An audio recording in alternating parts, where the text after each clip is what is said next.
যারা বাপ হলে ঋণ করছেন, আওলাদরে ফালিছন, খাওয়াইছন, পড়াইছন, খরচ করছেন, বাদে এই মতো মুরব্বী বা গার্জেন মারা গেছেন, মারা যাওয়ার পরে মানুষ বার হয়েছেন আমি 10 লাখ পাইতাম, 10,000 পাইতাম, 5,000 পাইতাম,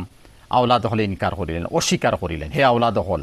ই দৌলত যে মা বাপে তুইয়া গেছেন, তু মাতানো লাগে তুইয়া গেছেন, ঠিক আছে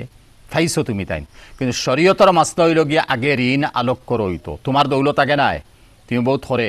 শরীয়তর ফাইসাল হইল গিয়ে আগে মা বাপর ঋণ আদায় করো, আদায় করিয়া যে দৌলত রইব ও দৌলতরে তুমি তেন বন্টন করিয়া নেও।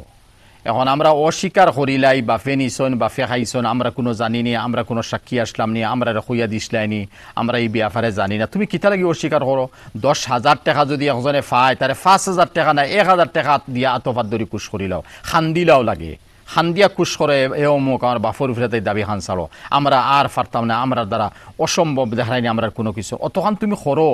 দিয়া কিছু দেও, দিয়া তুমি করো, যে জায়গাত জেলা বুঝানে লাগে ওলা তুমি বুঝাও, নতুবা একদিন তুমি ওলা ঋণগ্রস্ত হইয়া মারা যাইবে, তোমার আওলাদে অস্বীকার করবো, ইয়াদ রাখি, এগু সিলসিলা বইজার, এগু সিলসিলা বইজার। মেহরবানি করৌকা, হকুকুল এবাদ তাকি বন্দারে বাঁচাউকা, খবরের আজাব তাকি বাঁচাউকা, নতুবা নমাজ রোজা হজ জাকাতে ইলিমে খবর যাওয়ার পরে কোনো আরাম দিত নাই যদি বন্দার হক থাকে।